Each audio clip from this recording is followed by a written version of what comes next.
What is up, everybody? Welcome to the Bronx Pinstripes show. Scott, this morning at 7:31 a.m., I messaged our group and I said, for the pod, instead of complaining about the same stuff, let's look at what needs to happen for the Yankees to make the playoffs, what record they need to have versus the teams they're chasing, because despite them sucking constantly, they are very much in the race. And then the Yankees said, hold my beer. They did. It's still not true. It's still not untrue, but they did. Everybody else has been losing in front of them, except for today. I think Boston won, right? So they lost a game, but yeah, I don't know. I don't know how we could possibly look at the scenarios of how they're going to play against the teams coming up and be in this. They got to beat Boston, okay? They have to survive Atlanta somehow and beat Boston, and then we'll see where we are. But if the season could be over very quickly. So far it feels like it's over already. So far on this trip, they lost 2 out of 3 to a team that sold at the deadline, and then 2 out of 3 to the Marlins, who, yeah, they've had a surprisingly good season, but they've been playing terrible since the trade deadline. I know they made some acquisitions, but they have not been good since the deadline. So it's just been an awful road trip. Today was the cherry on top of the shitty play that they've been on. You blow 5 runs in the 9th inning, just a complete meltdown on all fronts. When you have a 7-1 lead in the 6th inning with Garrett Cole pitching, and you don't win that game, it's crazy because it happened so fast too. It happened so fast with Holmes. Well, it was 1 inning. It was 20 minutes. 20 minutes. I know, boom, but it was even timely within that. You know, it was there were hits. It wasn't like Logan mentioned this right before. It wasn't like there were, he was walking everybody. He had a walk in there, but he was getting hit, and it jumped on them fast. But yeah, they have to win the Cole game. Like we've said that how many times? You got to at least win the Cole game. If you don't win the Cole game to win a series, he's in trouble. Yeah. So we will, I guess, dissect something from this game that I think is interesting that we were talking about just before. And I guess we'll do that segment about the playoffs, but like, why? Yeah, we'll look at it. Let's look at it. So the situation after, so obviously the big play in this whole thing was the throwing error by Canley. It was a comebacker, by Holmes. It was a comebacker to Holmes. It wasn't an easy play, but it also wasn't that difficult of a play. It was kind of the thing that was awkward about it was he fell off to the first base side. I think first, would that make sense? He's a right pitcher. Fall off to the first base side of the rubber, and the ball was kind of hit back at him. So he like stumbled and like knocked it down. Then he went and threw it, and he threw it away. But there was an interesting situation after they brought Canley in. 2nd and 3rd, the game is tied at that point with 1 out and Berger at the plate. And after the game, Boone was asked, was there a consideration to walk Berger in that situation to set up the bases loaded, 1 out, force at any base, possible double play to escape it, just pull a miracle out of your hat? And he said, no, didn't want to bring the walk into consideration there. It's a weird way of saying it. You confused me the first time you said it, and I hear it back again. It sounds weird the way he's talking about not bringing the walk into consideration. I guess he's referring to when the bases are loaded. So therefore, correct. The Major League Baseball player has to throw a strike because there's nowhere else for someone to go. I don't quite understand that. Like you said, if you're in a bad situation in the first place, if you walk Berger, who by the way has been killing the Yankees the entire series. I think he had 2 hits the first game, 3 hits on Saturday, and then obviously the hit here.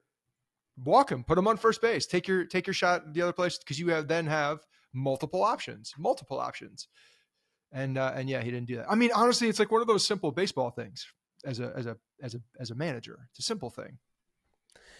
Exactly. That's a baseball 101 decision. You set up a force at any base. That is a much easier situation to get out of. So believe it or not, bases loaded, 1 out is easier to get out of than 2nd and 3rd, 1 out if you're only trying to prevent 1 run from scoring. Yeah. And okay, you want to not set up the situation so that Tommy Canley feels additional pressure to throw a strike? I don't understand that. These guys should be completely fine in high leverage difficult situations. It's not like you need to avoid those. This is the big leagues. They're Aaron, just so you know, in case you you lost that part of it. Yeah, I don't get it. Not to say that they were going to do anything anyway. No, like, I mean, I'm not saying that cost him the game. The game was already shot to shit at that point. But it's the little anyway. things like that where Boone just does dumb shit. Exactly. It's the big things. It's the ongoing season long problems. It's the complete utter nonsense he spews to the media.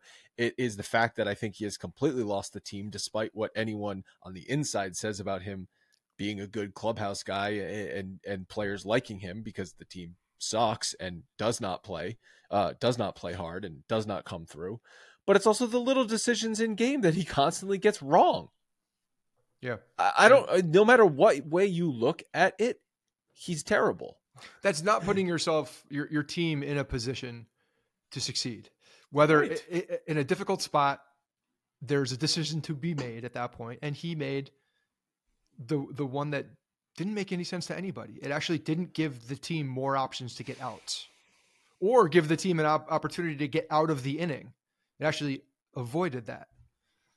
So yeah, it's pretty mind-boggling when you break it down. And back to the play real quick that Holmes should have screwed into the ground and threw. Like, yes, it was a tough play, but it was knocked down and he was at the ball in plenty of time and just rushed the throw. He just rushed the throw, didn't set his feet, and trailed the throw, and it was bad, man. It was bad. Yeah, triple down the line. Can't do much about that. No, it was a hard hit ball. Yeah. It's add it to the tally for this season for this team of ways that they find ways to lose, right? Like they've lost every way imaginable. The thing that the point stands, they're not out of this race somehow. Yeah. But it feels like they're so far out of the race because they keep losing. Obviously lost to the White Sox, lost to the Marlins, but every day they don't win. You're just like, well, there's another day gone that they're not even trying. They're not gaining ground, not even close. And it's these other teams in front of them are not running away from it. That's the crazy thing. And yeah. I'm sitting here and I'm totally just done with this team. I'm not emotionally invested in this team anymore. They're annoying, frankly. They've just annoyed me. And I dread having to put them on at night because I know it's utter trash. But what I am terrified of is that they continue to hang around, finish a couple games out of the race, and it just gets run back next year. Let's do it over again. And we're going to be sitting here again on August 13th, 2024, talking about the same crap. Aaron Boone making dumb decisions in the ninth inning of a game that they lost in utter destructive fashion. Out of curiosity, can you look these a couple things up? The season series between the Yankees and the Red Sox, and the season series between the Yankees and the Toronto Blue Jays, because those are the two key series. The left. Well, two of the three, yeah, but two of the three teams ahead of them obviously are in division, and they have a lot of head-to-head. So they may need to do one better if they're losing the season series as well. Like that will come into play. It's not ties will not do well for them. They have to leapfrog three teams, and two of them that are in their division. That's not easy to do. And Seattle, who's been playing extremely well in their last 10 games. So they have no games at hand with Seattle, who they actually went 4-2 against this season. Yeah. But so against Boston, they're 1-5. That's not good. They have, I believe, they've played 6 games, so they have 7 games left with them, and I think they're back-to-back weeks. If I'm not, it's soon that they play in Fenway, and then three at home and then 4 at Fenway. Right, and then against Toronto, they are 4-3, and they have 6 games against them in the last 2 weeks of the season. 3 at home. So the teams that they need to chase, besides the Mariners, are right there, are in front of them. Boston, who they're 1-5, which they have to dig out of that hole as well, because then you'd have to not only you'd have to beat them by a full game, right? Because you're going to lose the series between the two teams, and then Toronto, they have a lot of games, so they have the ability to do something, but it depends where they are at that point. They're what, 5 games out right now, so the Toronto series at this point, if they're still 4 or 5 games out, it almost doesn't matter. I mean, no one is running away with this thing in August, other than Seattle. Seattle's been playing well. They're 8-3 in August. Boston's 6-6. Toronto's 7-6. Anaheim, who's falling further and farther behind, is 3-9. The Yankees are 5-7. It wouldn't even have taken the Yankees going on like a 15 out of 17 run to catch them. Just play okay, and you'd be right there. If they were 7-5 instead of 5-7 right now, they would be right there. And then you just have to win your game. You don't have to sweep Boston. You don't have to sweep Toronto. You just have to win those series, and you could make the playoffs. They can't even just be okay. Well, they're about to play the best team in baseball too. So that'll be interesting to see how Atlanta toys around with this team. The pitching matchups are awesome too for the Yankees. They're really lining up nicely for a competitive series. But yeah, they got to take, but they're not doing those things exactly like you said. So they are going to have to go in and look to sweep those series basically.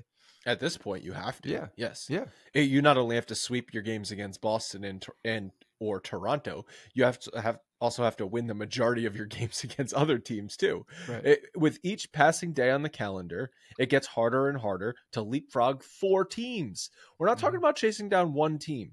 Every historic comeback in baseball history, or collapse, if you want to look at it on the flip side, has been involving 2 teams, because one team falls apart and the other team gets a little hot, and then comebacks can happen.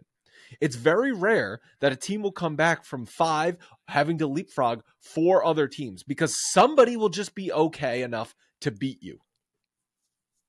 And that's what's going to happen. Whether it's going to be Toronto or Seattle or Boston, somebody is going to be just good enough in order to beat you, even if you start getting hot, which I don't see how this team could possibly get hot with this rotation. No, the rotation being exactly the rotation. What is this rotation right now? Rodon, who has a 7 ERA, it's supposed to be something that's good to look forward to, is slotted to come back for Washington. So they, even before that happens, you're going up against Atlanta for the next 3 days, then Boston. Then look, there are winnable series in here. There are winnable series if you got a bunch of games against Detroit. Get your head out of your ass. A lot of games against Detroit. And 3 games against Washington, but then you again, like September is basically Boston, Toronto. You got to beat those teams, and then they're playing Houston again. It's tough, man. It's a tough end of the schedule too. It is for this team that's reeling right now, not looking to. They're looking to hold on to any kind of momentum at all, any kind of. And then today happens. You could actually walk out. You win a series with the Marlins. Nobody really is expecting that. You go down to Miami. You feel good. Cole pitches the final, closes out the series. Holmes comes in. No, you can't have nice things. You can't have that. You can't feel good going into your series with the best team in baseball, Atlanta. Well, there was even a scenario with which you won today, and then you even lost 2 out of 3 to Atlanta, and you come back on this road trip 500, not feeling too terrible. With Boston right in front of you. Right. Yeah. But instead, you lost today in epic, disastrous fashion. Yeah. And you're going to go to Atlanta and get absolutely spanked. It's going to be like varsity playing JV, except the JV team has never touched a baseball before. What? I don't know. It's going to be bad. Either way, it's going to be bad. Yeah. This is the thing, like, as you were mentioning, just at some point they just need to lose out so that this thing is real, right? It's that's real. What I'm saying. It needs to be real. But you know what's going to happen. They're going to all of a sudden start playing, and they're going to take 3 in Atlanta and then split the rest of the way. So they're going to give you a little glimmer of hope before the off day. No, I don't think there's going to be a glimmer of hope. I just think no one's running away with the wild card. And the Yankees are going to play okay enough to be in the race in the middle of September. And then that will be justification enough that, they had to deal with all these injuries. Look at all these things that went wrong for this team this year. Who could have predicted Rizzo with the concussion? Judge out. He ran. That's bad luck, right? Judge just runs into a cement wall. That's bad luck. Mm-hmm. He's out. Our big free agent signing, bad luck, injured all season. They're just going to excuse make. Excuses. The Judge thing is bad luck. The Judge thing is bad luck. The other one, I'm not saying that's not bad luck. Yeah. But I don't think Judge being out for a chunk of this season warrants this team being in last place. Oh, it shouldn't have had the effect that it did on this team. I mean, granted, you have another person that's playing with concussion symptoms, unbeknownst to him or anybody in the medical staff of the New York Yankees, playing through that entire ride too. So you're essentially down two of your two and three. Maybe that injury is bad luck, but the management of that injury is not bad luck. That is mismanagement. Yeah. Yeah. So, and now because of the injury again to Nestor Cortes, which is highly unfortunate, that was a mid-season acquisition. You think they might have rushed him back, and maybe that caused that rotator cuff issue? It's impossible not to think that. It's impossible not to think that. You cannot not think that. You can't not think that. You have, of course, you look at that. The guy clearly didn't come out of that unscathed, right? Like he felt all good, adrenaline. Everybody's like, yeah, he's fine. Next day, not so much. Wait a minute. Yeah, no, he clearly something was not right in there still. But now, so that means Severino's still in the rotation, right back in there, in there, working through things, trying to make some money. I'm rooting for him now, so maybe he can correct himself a little bit, get a little bit of a higher bump on a free agent signing. I'm rooting for him. I was saying all along, definitely the Yankees will give him 4 years guaranteed. And then he went on that really bad stretch. I'm like, okay, it's going to be 3 years with an option. I'm thinking it's only 2 years now. They only give him 2 years in the offseason. He's going somewhere else on a prove-it deal. I was going to say, I think he might go 1 year prove-it deal. If I'm Severino, I'm going 1 year, exactly that. He'll be a Dodger. It'll be a prove-it deal, and he'll have like a 2 ERA, and we'll all be. Tampa's going to sign him and turn him back into a Cy Young. Yeah.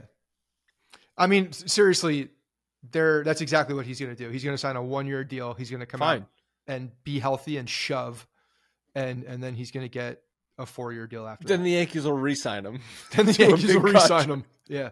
Yeah. The great reunion. Thanks for getting healthy and fixed somewhere else. Come back just to go back on the IL. Nestor Cortes is likely done for the season, shut down for at least a month, which would take us to middle of September, and then he would have to ramp back up. So I don't know what the point of bringing him back would be. I guess try and get him healthy for next year. But that's another thing with this team. We were banking on Nestor Cortes when we were eyeing the rotation entering the season, right? Obviously, Garrett Cole, free agent signing Carlos Rodon, Luis Severino slotting in as that number 3, Nestor Cortes, all-star pitcher last year. Oh, sounds sexy. This sounds so good. Slotting in as that number 4, but like that's not a number 4 pitcher. That's a number 2 pitcher who just happens to be our number 4 pitcher. And he was bad, and then he was out for a while, and now he's going to be out for the rest of the year. And the Yankees actually had depth in their starting rotation with Clark Schmidt, Domingo Germán, and some others that Frankie Montas was on this roster at some point this year, right? Almost forgot. When did Frankie Montas officially go down? Because I feel like it was at some point in spring training he went down, but there was a brief moment we thought he was going to actually pitch for this team this year. He went down in that ALCS game that he threw him in last. That's right. They rushed him back for that ALCS game that they decided to punt after being tied in the 5th inning and said, you know what, let's just get our guy some work here in the 7th inning of the ALCS. Oh, he sucks. That's right. And, he's also injured. That's right. He's also injured. Oh my God. This rotation since July 1st, by the way, 28th in Major League Baseball with a 5.58 ERA in 172 innings pitched. I mean, what do you expect? It's not the same rotation. Not that. I don't expect that. But then you also have I know. It's so bad. It's so bad. And they have who has probably been the best pitcher in baseball this year. Yeah, Garrett Cole is likely going to win the American League Cy Young. And that's crazy. Their rotation has still been one of the worst in Major League Baseball over the past 2 months. And the Yankees are so inept, they can't even win the Garrett Cole starts. Give the man his flowers. He deserves Really tried. I just said he's going to be the AL Cy Young.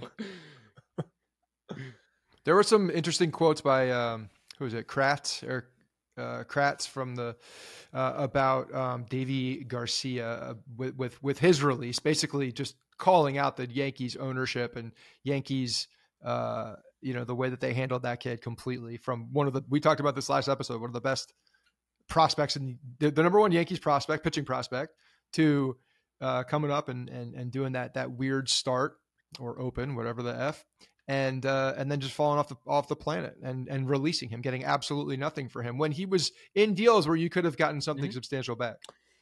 He wasn't just the Yankees' top pitching prospect. He was a top 50. Logan, can you look up his highest rank in MLB pipeline? I think it was somewhere in the 30s or 40s at some point. No, that's not saying he's going to be the next Nolan Ryan automatically, but that should turn into something for you, whether it's acquiring a player. That's a significant value on the trade market. That's value. And they mishandled him. They dinked around with him in the playoffs and started him and then yanked him. And then I'm not saying that's the reason he fell off the face of the earth for this team. Had to have been a factor though, right? It's just, there's too many signals or signs from when you see how many of these guys are like this, for you not to look back and say, hey, this clearly was a development issue. Something along the way with the organization had to affect what happened with this kid. So yeah. And I mean, when you hear it from a guy like Kratz as well, who's what was the actual quote in the shit, Kratz? Huh? What was the quote from Kratz? Like what was this, an article? Logan, do you have it? It was something, yeah, similar to he was only ranked 92 in 2020. I swear, Devi Garcia, didn't he start the Futures game in 2019? I think he started the All-Star Futures game. I don't know. But he was the Yankees' top pitching prospect for a bit, and he was right there. Yeah, he's one of those. He had baby Pedro comparisons. Baby Pedro, yeah, that's it. That's right. He had the belt. Didn't he have like some belt? Something to do with Pedro? I don't know. Yeah, it's just it just is. All right, we got some more stuff to talk about, but first want to tell you guys about AG1, which is so much more than just a greens powder. It is all of your key health products rolled up into one. There's a lot of health products out there to know what is good, so it's difficult to choose from those, but AG1 is the most trusted with over 7,000 5-star reviews. And in my book, that is the number one way to gauge a product because people do not lie. AG1 is loaded with 75 high-quality vitamins, minerals, whole food sourced ingredients, probiotics, and adaptogens.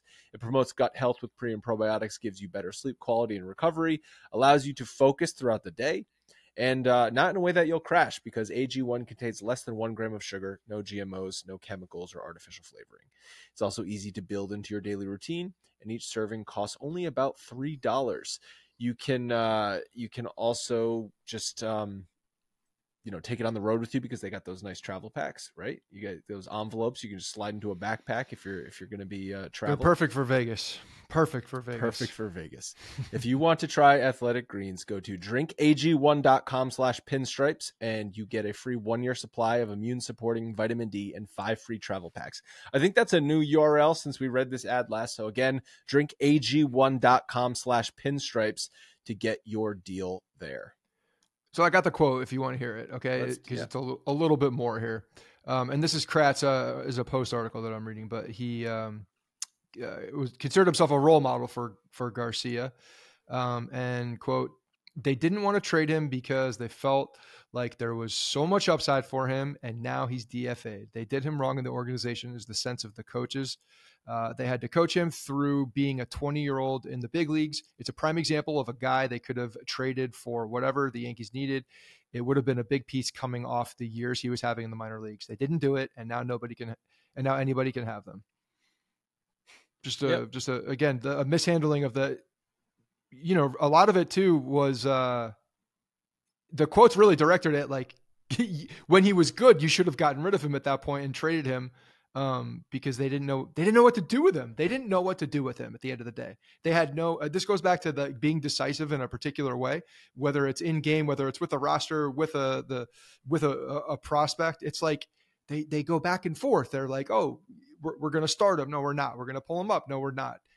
They continue to do that. It's like they can't make decisions. They can't follow any kind of formula that works to bring guys through in a way that's positive for their career.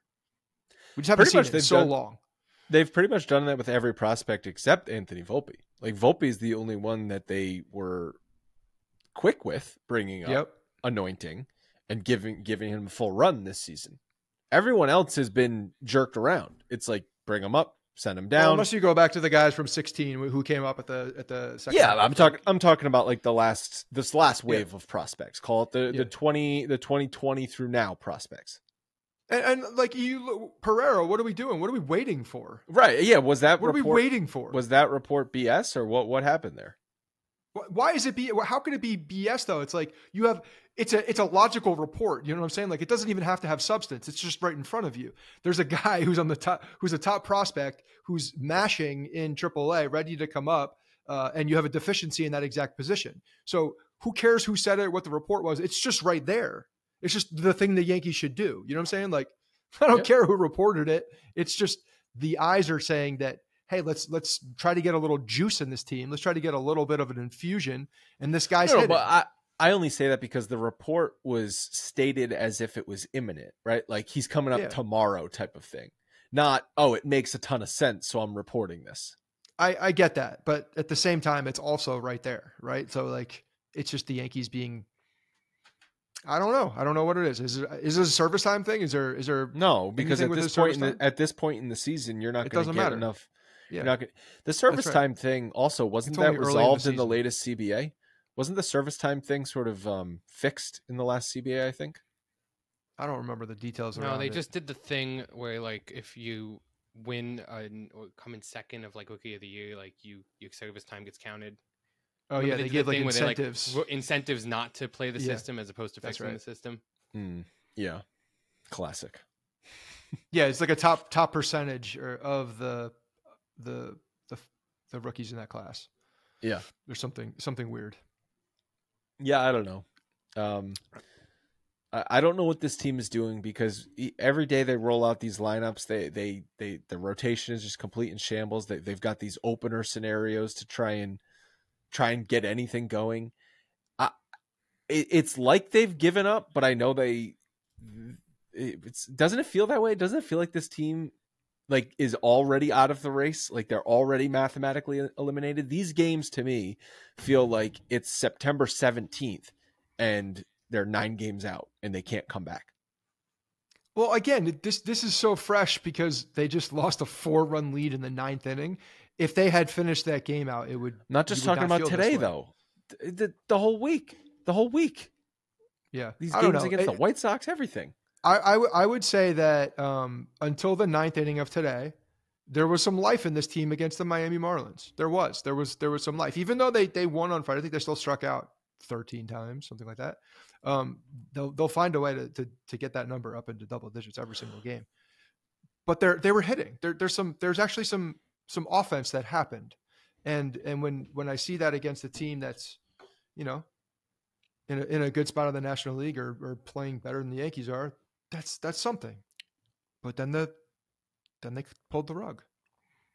And that all goes away. Did Sean Casey say that strikeouts were a problem on Friday? Because if he didn't say strikeouts were a problem, then they weren't a problem. Well, he thinks they're a problem. No, he didn't say that on Friday, though.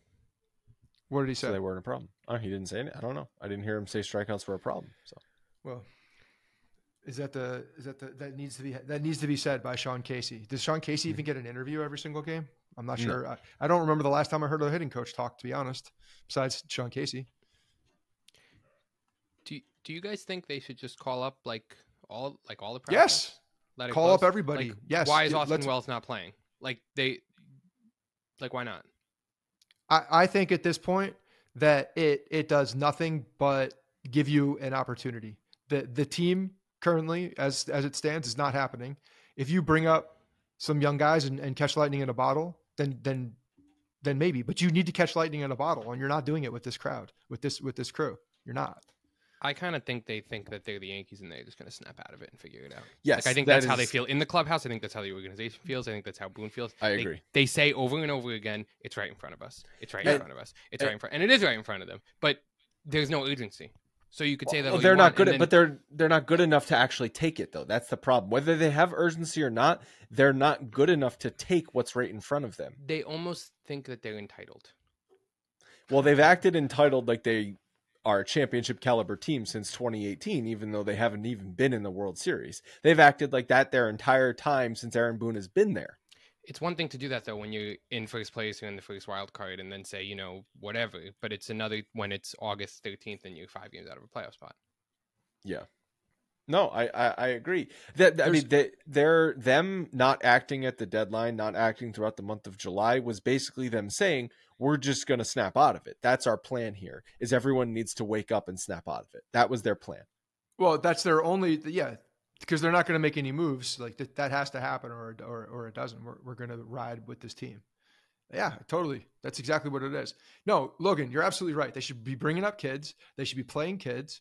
They should fire Aaron Boone right now and throw someone in there that's a little bit of a curveball, someone that's not there right now, and see what happens. That's it. You got to shake it. Like now is the time that this front office needs to completely understand. If Cashman's untouchable, if that report that we heard from Clappish is the case, and that is what it is. All right, fine. It is what it is. You know what I'm saying? But the manager, you can do it right now. You don't have to wait till the end of the season. You can do it right now. You get an interim person in there. You don't have to make a decision quickly on who the manager is. Just get an interim person in there. Shake it up. See what happens. You got to try to catch lightning in a bottle. And there's no other way. I don't. This season's lost, right? Like this team is not going anywhere. So I don't even necessarily. I would love if Boone got fired. Don't get me wrong, but I don't think that that's necessary, right? Like I don't really truly care if Boone gets fired this season. I just can't have him back next year. That's the thing. You have to make changes before the start of next season. Whether that happens now, 3 months from now, whenever, I don't care. As long as there's changes before the opening day 2024. I'm afraid they go to the offseason with the same guy closing the press conferences at the end. That's going to happen. I feel like they got to do something right now, which is out of character and drastic, but that's exactly what should happen.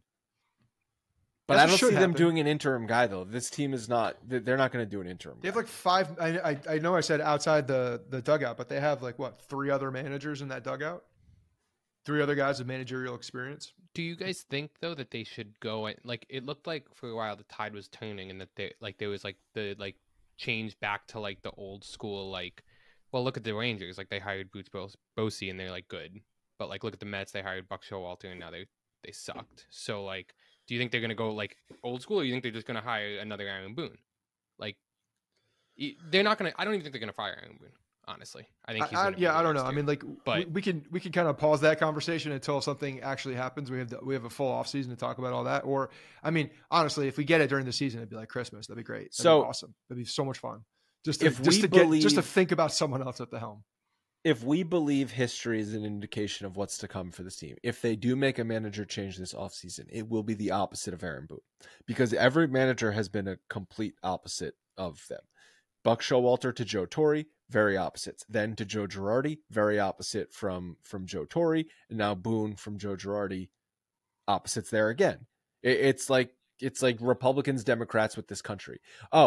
Republican was just in office. That didn't go well. Everyone's unhappy. Let's vote in the Democrat. Oh, everyone's still unhappy. Let's vote in another Republican. And flip-flop, back and forth till the end of time.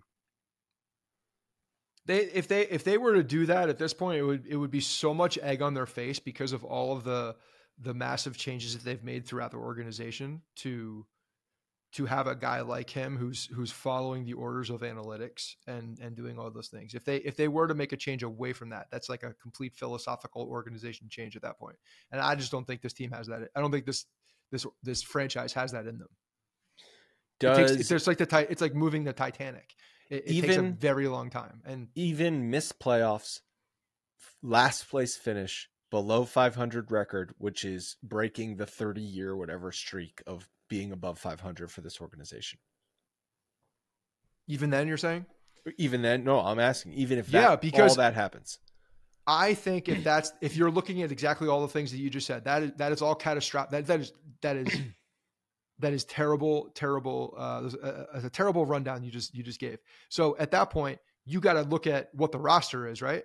And if the roster isn't going to fit this thing, then you got to rebuild the roster. So are you telling me that you're going to go in with the same guy to rebuild the roster to do this thing? If they were serious about what you just said, they would be getting rid of Cashman and Boone, but they're not. Cashman will stay, and then they'll go back to a rebuild because they got to break it down as much as they possibly can to infuse something else, because you can't just make 1 or 2 changes here. And if they're going to do that, they're going to use the same guy to do that, which again, are we talking about the same song and dance? It's not anything different. Yeah. So I don't know. If they were serious about the way that the accountability of what this team has been, they would get rid of Brian Cashman and Aaron Boone.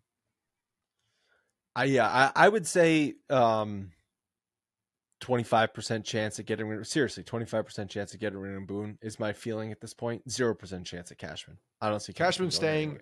I can't play the percentage game anymore because last year I really thought it was happening.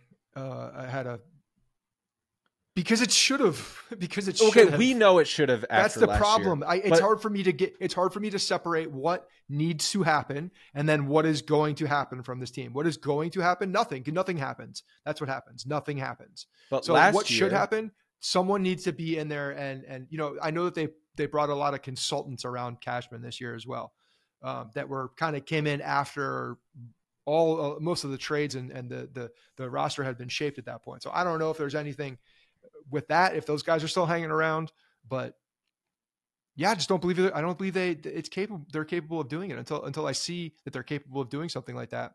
I don't believe it. But last year they won 99 games and won the division. Like you're saying it should have happened last year. Fine. I obviously agree with that, with how the team performed in the second half and everything else that Boone had done over the past 5 years, but they still won 99 games and won the division. This year we're talking about they're in last place and it's August 13th. They fell into 99 games after that first half. So I agree. You don't have to convince me of that. But the scoreboard says they won 99 games last year. The scoreboard right now is saying you're lucky to win 83, 84. Yeah. How many games did Joe Girardi win in his last year? Joe Girardi in his last year or Joe Torre in his last year? Joe Girardi. 92 and 93. 90 something, but they were outs away from the World Series. Yeah, they overachieved. My point is that it doesn't matter. It doesn't, like, none of that matters. All these things are preconceived. So again, and that's why I feel that the right thing that should happen won't happen, because I don't think this team has it in them. And I think they've probably already figured out what their next 3 years are going to look like and who's in charge. You're so right, because if they do have predetermined notions with things, right? If they already knew Boone was gone, they probably wouldn't have brought in Sean Casey. Again, unless it's the scenario that I threw out there as a conspiracy theorist, saying like, okay, here, you want to bring your guy in? Okay, we'll do it. Let's see what works. Because you're saying we're cleaning house in the offseason. Again, that's anyway, that's me, like half glass full of that's him you being fired. Hopeful. Yeah, I know. It keeps going down that path because it's the right thing to do. All right, before we talk about some more of those playoff odds, because I think some of the other stuff is interesting, I have to tell you guys about our preferred ticketing app, Game Time, which is the easiest way to buy tickets to whatever you want to go to: sporting events, concerts, comedy shows, theater, and much, much more. I can't speak. It's Sunday night. It's been a long weekend. It's been a day, man. I know you were. What were you doing today? I was kayaking on a river for 6 hours. Yeah, it's been a day. I finally get service and I'm going watching the game, and it's the ninth inning.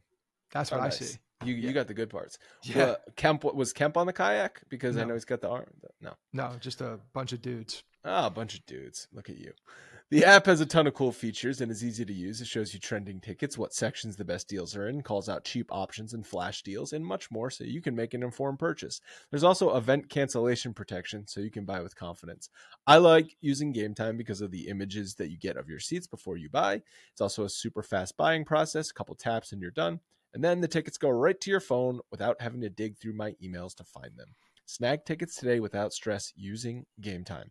Download the Game Time app, create an account, and use code BRONX for $20 off your first purchase. Terms apply. I think $20 might be able to get you like 19 seats at Yankee Stadium the next time they come home. You actually might make money. Yeah. Again, download the app, create an account, use code BRONX for $20 off your first purchase. Thank you, Game Time. The tickets were $15. I got $5. Nice. All right, so Fangraph's current playoff odds have Seattle at 53.8%, Toronto at 49.1%. Interesting. Seattle is ahead of Toronto, despite Seattle right now, unless I checked this morning. Has that changed? I mean, it's a couple percentage points. They're clearly the two battling it out, though. It looks like they're still a game and a half behind Toronto. Toronto did win today, and Seattle might still be. Seattle lost today. It's a game and a They half. lost their last two. Yeah. They won 8, I think, at least 8 in a row. So call it 50-50 odds between Seattle and Toronto. Then Boston at 12%, Yankees at 8%, Angels at 1%. Logan, can you look at the schedule too for Boston and I've got strength of schedule Toronto? right here. No, So- just like when are Boston and Toronto, are they head to head a lot to finish the year?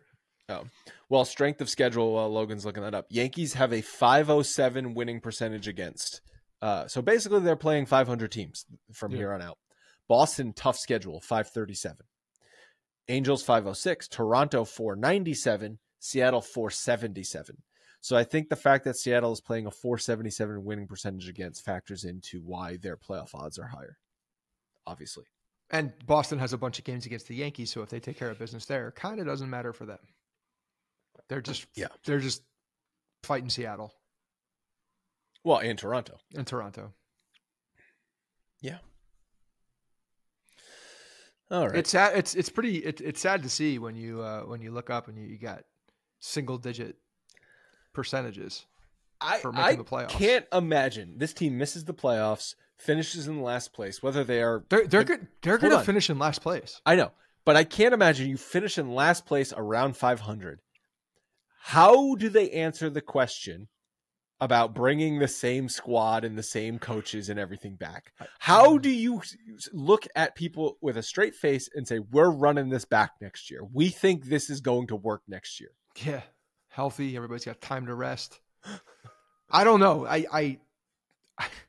It doesn't seem like a reality to me for that scenario to ever happen. But it's very, like, you want to give me some high percentages, throw some high percentages on the Yankees running it back because that's just what they do. Yeah. It's not fathomable that that's a possibility, but it is. And how will you feel going into next year? Will you be able to talk yourself into it? It's baseball season, grown men. Jason Dominguez. Yeah. We got Jason Dominguez. Who else we got? They'll make some trades. They'll do some things that will get us sucked in and be ready for, a full healthy season of the guys that fit in. IKF's will be a mainstay on this team for years and years to come. That'll make me very happy. He's been the only person, doing the thing. Yeah, of course they're going to suck us back in, and I'll probably feel better about it, and I'll convince myself that they're good before the season. I swear on my life that if you'll try everything in your power to tell me I'm stupid and go against that, but I'll still do it. Do it. I was thinking about this the other day. What do you think it was the high point of this season? If you had to point to one moment, I have one clearly in mind. The high point of the season. Today's the anniversary of Aaron Judge and of the hottest day on the hottest day on record in any time. But yes, we were in right field and center field when Judge and oh my God, Tyler Austin, Taylor, yeah, thank you. Back to back and belly to belly, baby. And that means yesterday was the anniversary of A-Rod retiring. Oh yeah, that's right. That's the new era. Maybe the new era has turned into a curse. Okay. So I was thinking it doesn't have to be a win or something that the high point of the season. It's just like when you felt really good. And to me, it was when Anthony Volpe got named opening day shortstop. I was feeling so good about this season when that happened. I was so excited. They re-signed Judge. They got Rodon. You got Cole starting on opening day against the Giants. And you got, after that debacle with them and Judge in the offseason, like Volpe's named opening day shortstop. That was exciting. And it has because they were doing something different. They had brought the kid up. That was a little different than what they hasn't necessarily worked out. But it was exciting. That was the high point of the 2023 season for me so far. Or in general. That's sad. Yeah. I was just looking, and when they played the Dodgers, when Judge got hurt, that series against the Dodgers, they won 2 out of 3. Remember, they were all nationally televised games, and they were 11 games over 500. They were only 6 games back of the division, and that felt like it was the end of May. It was beginning of June. May had just happened. They were really good in May, and it was like, all right. And then they were going to go, and then they just fell down like a ton of bricks when Judge got hurt. Well, yeah, no, a ton of But concrete. Judge literally saved the game, and I was so excited. Yes. And then we got the report the next night. Oh, Judge is out of the game, but he's resting. They're just giving him a couple days. He's day to day, and then boom. They won 2 good games against the Dodgers to win the series, and then they came home and Judge wasn't playing, and that was when they laid an egg against the White Sox. And what was the date of that Dodgers series? That was the very end of May, right? Oh, June 3rd was the day that Judge got hurt, and then it was a week after Rizzo got hip checked by Tatis. But even after that, like that was part of like a 4-game winning streak that the Yankees had. Right, like they had a 5-game winning streak like right prior to that. So it was like, even so, Rizzo was still the beginning of that. Next week is not bad. Yeah, that's good high points, guys. Dodgers series, I'll agree with that one. I think that's a momentum, and then that's a momentum builder. It's a huge series when Judge makes the unbelievable catch. He's Superman, and then he's not Superman because they have a concrete little ledge, which is a stupid fucking thing to have in the first place. Okay? Can we talk about that? Can we talk about how dumb that is? We've already covered that. I think you guys are onto something where the only way you could possibly feel okay about this season is if they just call up kids and let them play the rest of the way, and you start to see some positive things from Volpe and Pereira, and maybe Dominguez gets involved. Peraza, who knows? Dominguez has been on fire. Exactly. Yeah. It's like maybe then we could get an end of 16 vibe going where the kids are playing and the team, even though they're not going to make the playoffs, at least is exciting. And then you make managerial and coaching changes in the offseason, and then I will definitely be excited again for 2024 season. But if it is rewind and repeat, I'm sorry. I don't know. The only way that you can get a little bit of 16 feelings is if it's Dominguez, I think. Dominguez has to come up and hit. I agree. Right, because everybody else, like Pereira, we don't know. I don't think we know enough. There's not enough hype around him for anybody to get all excited. You know, he feels maybe like more like an Andujar than a difference maker. But if we were to get Dominguez up here and he started hitting, and all of a sudden there's like a little bit of a momentum from that. I agree. That's it. But it's got to be him. I think it's got to be him. Maybe Dominguez can come up and hit like 8 home runs in September or something and get you excited. Yeah, and we know how that works out when careers, when Babe Ruth records, other Babe Ruth records get beaten in half of a year. When Gary Sanchez, how many did he hit? 20. I think he hit like 20 in 2 months. Yeah, he beat a Ruth record. I just remember it always being talked about. He was insane. Okay. And then Aaron Boone came around. Oh, yeah. It's like, hey, you guys going to the Dominican? I'll come. What are we doing? I mean, I got nothing else. This is, I'm sorry to anyone who is still emotionally invested in this team. It's hard, man. It's hard not to be sometimes, but they've this team, I feel like a lot of people have had no problem detaching emotionally. Oh yeah. They've given you every opportunity to do that.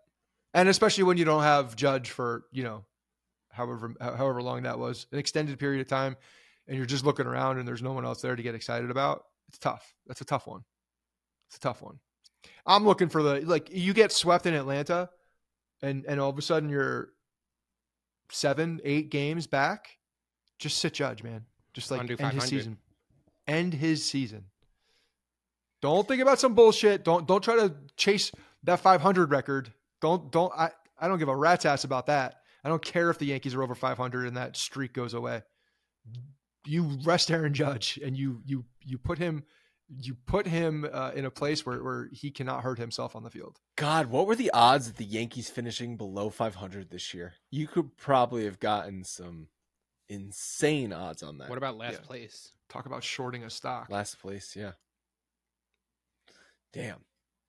I, in reality, don't care about that 500 record, but I do think the organization does care. I know. That's scary. I agree. They do. I bet they do care about it. Because if you finish 3 games over 500 and even in last place or in second to last place, division was tough. It's a good division. This season is completely forgotten about in 10 years, right? Like 5 years, 3 years, completely forgotten about. you finish below 500 and in last place. That sticks out like a sore thumb for years to come. A sore toe, huh? It sticks out like a sore toe, because that's what that toe is going to be even more at the end of the year if you're risking a guy like that just give it to me. I'm here for all of the bad things with this team, because I need so many bad things to happen for it to be impossible not to. Exactly, where they can't not fire Boone. They're gonna make a switch. You're gonna start hearing a switch when they talk from it's in front of us to there's gonna start being excuses. And haven't they already started laying groundwork for the excuses? Not really. They just keep saying doesn't matter. You know, you listen to Bader talk, you listen to Judge talk. No, it's right in front of us. It's okay. You know, we know. I mean, from the players, I expect that they should. Yeah, think they should always think that. But the players should always think that they have an opportunity to come out and win and put something together. Like they're professional athletes. They should always think that. They should win. Like they just think they just should, regardless. And it's like, why aren't we winning? Yeah, I don't know. They're not stupid. They look around. They understand the situation with this team too. They just have to say a thing. But aren't you with me? Like just all the bad things, so they can't not make moves. Yeah, I need the meme with the Elmo and fire, okay, or whatever. Just like burn it all down, because if it doesn't, that's the problem. Is that no, I don't want to see that happen. The problem is that probably needs to happen for them to do anything. And even then, I'm not convinced that they will. Yeah, I mean, logic right now says do that. So I don't know how logic becomes more clear. Ultimately, I want this team to be good, right? Like that's the end goal. And the only way I think they can be good next year is to make changes. And the only way they can make changes is if really bad stuff happens this year. So ipso facto, that's where I'm at. To explain myself. Unless you're Joe Girardi and you get inches away from the World Series and do all the right things, right? Nothing bad happens and changes. Okay. We've talked for 50 minutes about almost nothing. So I think we are going to wrap it up. Thank you guys, as always, for listening. Go check out AG1 and Game Time. Thank you to those sponsors for supporting us. Scott, anything else you'd like to say? I'm exhausted. I got Springsteen coming up in a few weeks. I'm excited for that. Cool. Yeah. It's going to be at MetLife, fired up. Oh, it's at MetLife. I thought you said it was like down by the shore. No, it's MetLife. No. Oh. Yeah, it's at MetLife. All right. They added another date on Sunday. It was supposed to be the last one in Jersey, but they added another one. It's a Sunday day? It's a Sunday concert? Friday, the game I'm going to. They added a Sunday show that was not on the original schedule. Got it. So, yeah, excited for that. Cool. We'll talk to you guys later.